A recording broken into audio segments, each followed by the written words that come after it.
Assalamualaikum warahmatullahi wabarakatuh. Alhamdulillah, pada kesempatan kali ini kami selaku kelompok 4 akan mempresentasikan materi pada mata kuliah Kriya Tekstil, yaitu sablon. Yang pertama yaitu mengenai sejarah sablon. Cetak sablon atau cetak saring sudah lama dikenal dan digunakan oleh bangsa Jepang mulai pada abad ke-17. Saat itu, Yugenzi Miyazaki dan Zizukeo mengembangkannya dengan menyablon kain kimono dengan beraneka ragam. Penyablonan ini dilatar belakangi oleh kaisar yang melarang penggunaan kimono bertulisan tangan. Pasalnya, kaisar prihatin terhadap kimono bertulisan tangan yang mahal beredar di pasaran. Dengan adanya kebijakan tersebut, maka masyarakat Jepang mulai menggunakan kimono bermotif sablon. Pada tahun 1907, pria kebangsaan Inggris Samuel Simon mengenalkan teknik sablon dengan menggunakan sifon sebagai pola untuk mencetak. Sifon merupakan bahan rajut yang terbuat dari kasa atau kain saring. Gambar yang tercetak akan mengikuti pola gambar yang ada pada kain kasa. Itu sebabnya teknik ini dikenal dengan silk screen printing, yang artinya mencetak menggunakan kain saring sutra. Istilah teknik cetak saring kurang dikenal di Indonesia. Istilah yang lebih populer digunakan adalah cetak sablon. Konon kata sablon berasal dari bahasa Belanda, yaitu skablon. Kemudian kata tersebut berakulturasi dan menjadi kata serapan sehingga bermetamorfosis menjadi kata sablon. Selanjutnya yaitu pengertian sablon. Cetak sablon merupakan proses stensil untuk memindahkan suatu citra ke berbagai media atau bahan cetak seperti kertas, kayu, metal, logam, plastik, dan lain-lain. Wujud yang paling sederhana dari stensil terbuat dari kertas atau logam yang dilubangi untuk memproduksi atau menghasilkan kembali gambar maupun hasil rancangan desain. Kain yang digunakan. Nah, kain merupakan hal yang paling penting dalam sablon. Dapat dikatakan sebagai penentu kualitas dari proses cetak yang dihasilkan.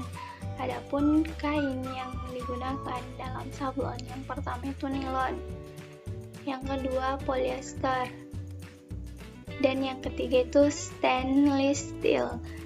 Nah, polyester ini terbagi tiga. Yang pertama polyester logam, yang kedua polyester antistatis, dan yang ketiga polyester termanfaatkan.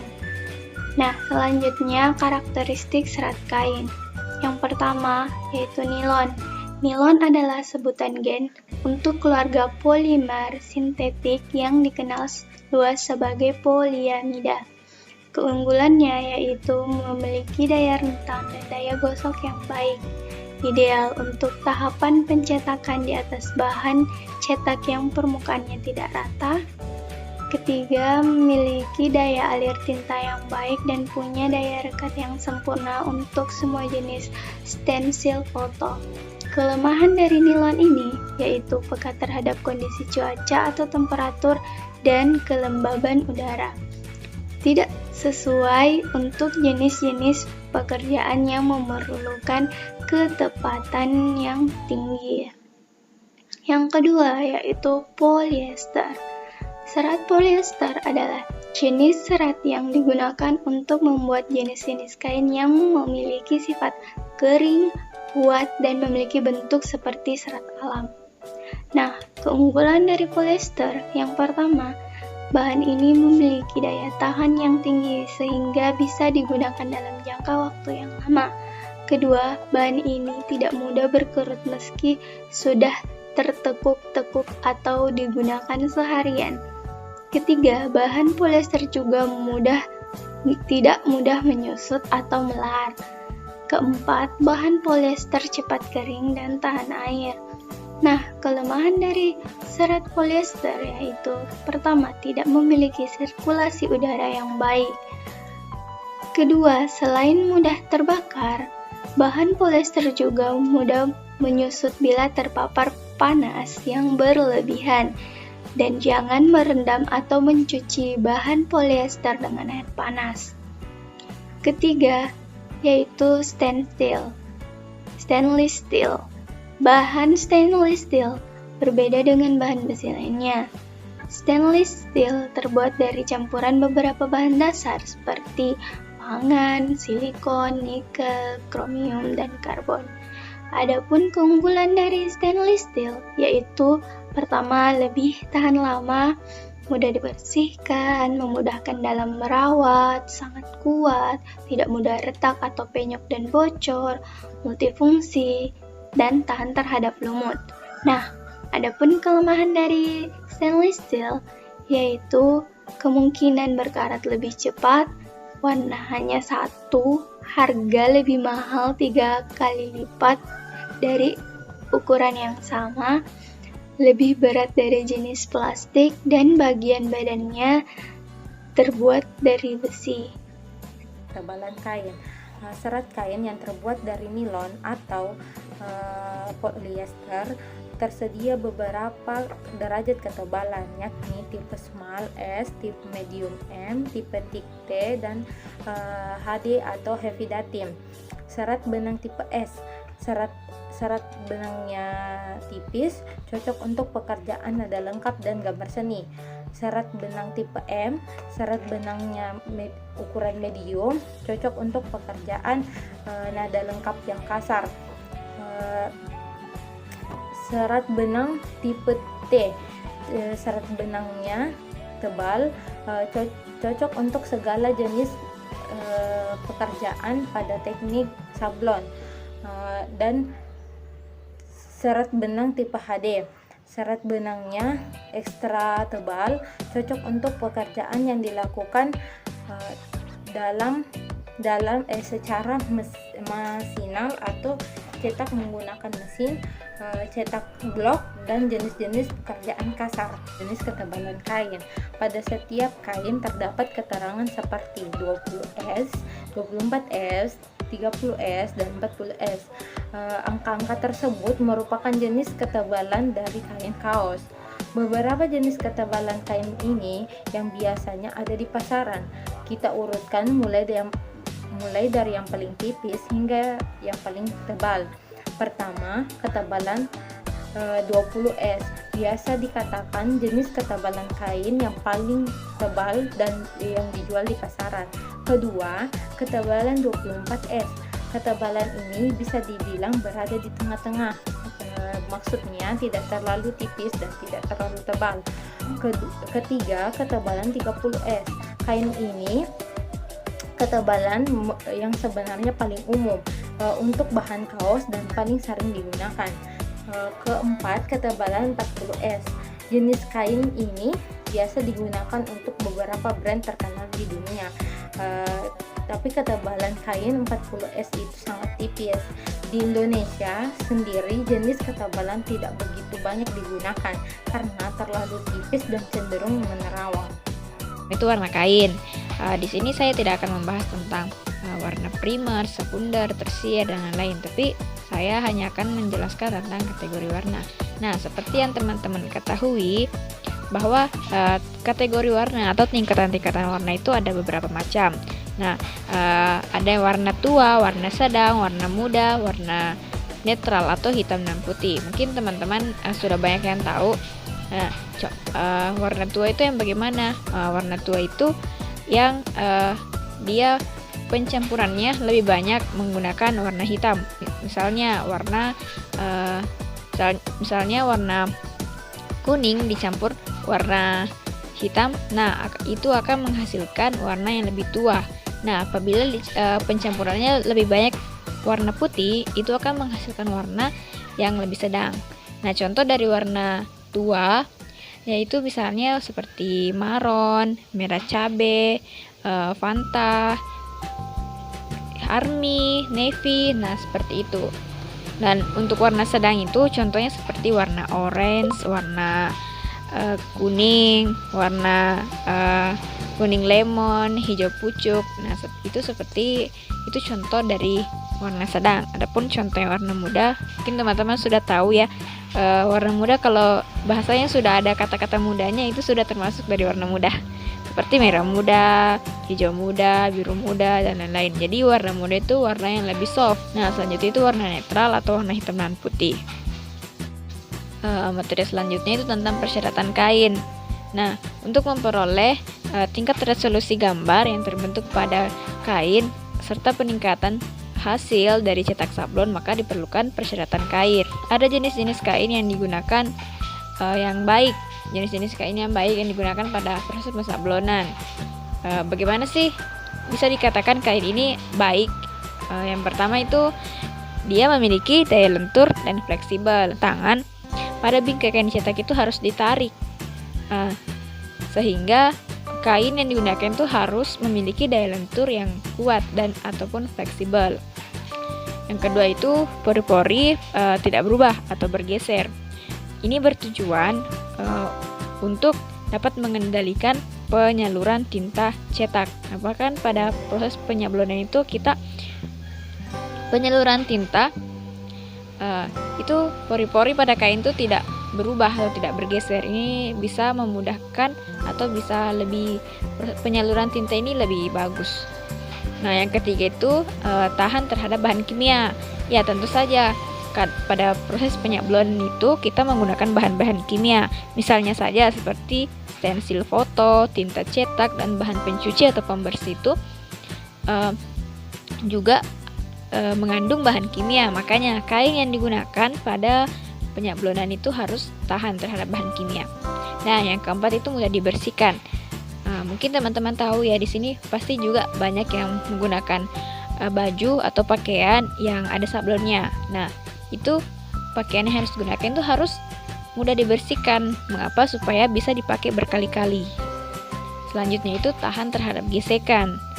Nah, kain yang digunakan pada proses penyablonan itu juga harus tahan terhadap gesekan. Mengapa? Karena pada proses penyablonan itu screen selalu bersentuhan dengan kain.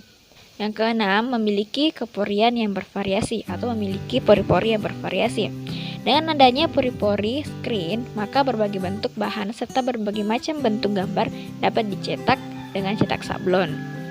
Nah, selanjutnya yang ketujuh atau yang terakhir, persyaratan kain yang baik digunakan pada proses penyablonan yaitu variasi dari tingkat kepadatan screen. Ini sangat berpengaruh pada tahapan pengalihan tinta cetak.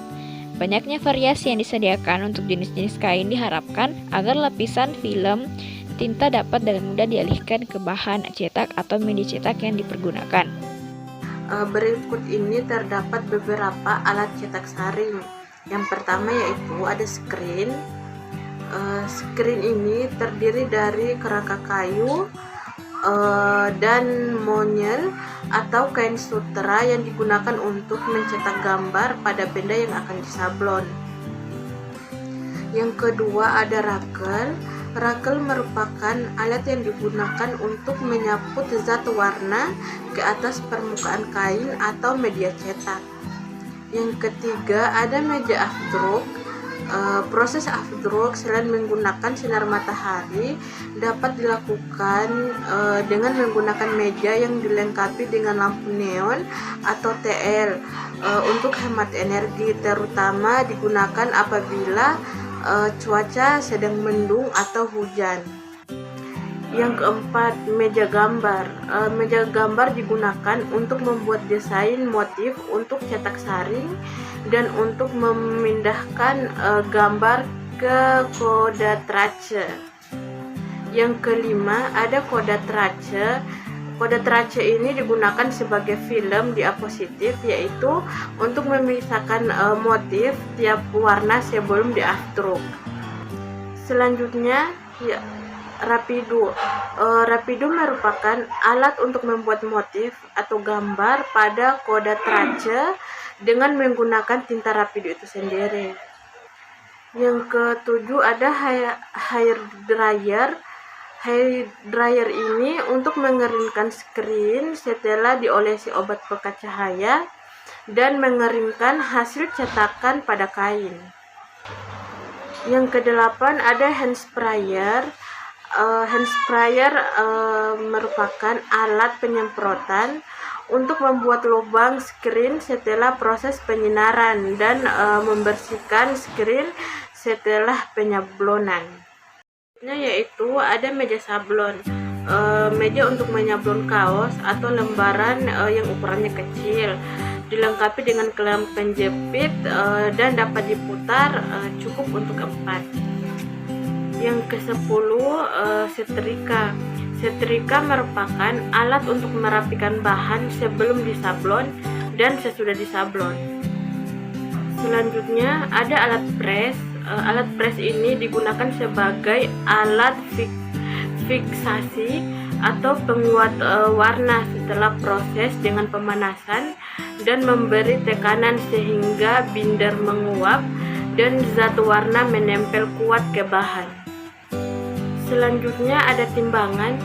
Timbangan merupakan alat untuk menimbang zat warna dan pengental untuk membuat pasta warna. Ke-13 ada gelas ukur, mangkok, dan gelas plastik.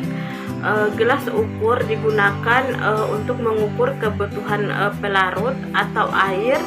Mangkok digunakan sebagai tempat untuk pencampuran pasta warna sablon. Selanjutnya ada sendok, pengaduk, dan solet. Sendok, solet, dan pengaduk digunakan untuk mencampur pasta warna supaya rata dan menuangkannya ke permukaan screen. Ke-15 ada kuas. Kuas merupakan alat untuk memoles tinta pada kode trace untuk mentusir apabila ada kebocoran pada screen dan menggambar langsung pada kain. Selanjutnya ada penggaris. Penggaris merupakan alat untuk menggambar dan menentukan posisi gambar pada desain dan media sablon. Ke-17 ada papan landasan. Papan landasan terdiri dari triplek sebagai penyangga screen pada waktu afdruk, sedangkan papan yang dilapisi busa dan blanket dilapisi perekat atau lem kain, dan sebagai papan landasan pada penyablonan t-shirt atau kain yang ukurannya sesuai. Selanjutnya kain hitam. Kain hitam untuk menutupi gambar pada screen sebelum waktu penyinaran dengan matahari atau menutup screen pada waktu penyinaran menggunakan lampu supaya tidak tembus bayangan motif. Ke-19 ada isolasi bening atau transparan. Alat ini digunakan untuk merekatkan kode trace atau kertas motif pada saat afdruk supaya tidak geser, untuk menutup bagian tepi screen sebelum penyablonan supaya tidak bocor. Selanjutnya ada karet busa 5 cm. Alat ini digunakan untuk menyangga bagian dalam screen pada waktu afdruk supaya permukaan screen datar. Selanjutnya ada kaca bening 2 mm. Alat ini digunakan untuk menutup dan menekan kode trace pada waktu penyinaran dengan sinar matahari atau pada meja afdruk dengan lampu. Selanjutnya ada gunting dan cutter. Alat ini digunakan untuk pemotong kode trace, kain, isolasi, lakban, atau pembuat lubang motif pada kertas. Selanjutnya ada baju kerja, pakaian pelindung badan dari kotoran warna, bahan kimia, dan bahan berbahaya lainnya. Selanjutnya ada masker. Masker merupakan alat penutup hidung pada waktu mencampur obat pekat cahaya atau mencuci screen. Selanjutnya saya akan membahas tentang bahan sablon. Yang pertama, diasol afdruk plus sensitizer untuk bahan afdrukan. Yang kedua, diasol remover, bahan untuk menghapus gambar pada screen. Yang ketiga, cat cat tekstil, yang keempat cat PVC, yang kelima kain putih, yang keenam kertas HPS, yang ketujuh M3 larutan pengencer PVC sekaligus digunakan untuk membersihkan screen, yang kedelapan lem kertas untuk batas posisi barang cetakan. Batas posisi ini untuk bahan cetakan kertas dan plastik, sedangkan untuk kaos atau kain mengandalkan penyinaran dari bawah untuk ketepatan posisi penyablonannya. Materi selanjutnya yaitu tahapan dan cara sablon. Nah, di sini terbagi atas 3 tahapan.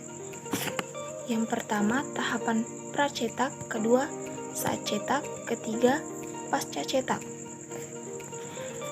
Nah, yang termasuk tahapan pracetak yaitu yang pertama itu proses desain. Proses desain berkaitan dengan ide atau gagasan Anda yang diwujudkan dalam suatu proses pencitraan sehingga ide gagasan Anda tersebut akhirnya memiliki bentuk yang konkret. Nah, kedua yaitu pembuatan film atau klis sablon, yaitu setelah memilih desain yang siap untuk dicetak, langkah selanjutnya itu mengolah menjadi film atau klis sablon. Ketiga yaitu proses stencil atau afro. Proses ini memindahkan gambar yang tercetak di film sablon tersebut ke screen. Nah, tahapan terakhirnya, cara terakhir dari proses pracetak yaitu persiapan meja kerja. Ini sangat penting sebab Anda memulai proses pencetakan sehingga saat Anda mencetak nantinya tidak akan terganggu. Selanjutnya yaitu tahapan kedua, yaitu tahapan saat cetak. Saat mencetak yang perlu Anda perhatikan adalah penggunaan teknik sapuan Rakel yang benar, karena tugas mencetak sebenarnya sangat sederhana, yaitu memindahkan tinta ke media yang diinginkan melalui kain saring atau screen. Nah, selanjutnya yaitu tahapan terakhir, yaitu tahapan pasca cetak. Terbagi atas 2, yaitu proses drying dan proses curing. Yang pertama itu proses drying. Proses ini Anda dapat melakukan melalui proses alami, yaitu penjemuran cukup dingin atau diangin-anginkan saja, atau dengan bantuan mesin. Nah, kedua yaitu proses curing. Proses ini memerlukan alat-alat yang khusus untuk dapat mengeringkan jenis-jenis tinta. Misalnya, tinta plastisol yang perlu melakukan proses pemanasan dalam temperatur yang sangat panas, sekitaran suhu 143 sampai 166 derajat Celcius.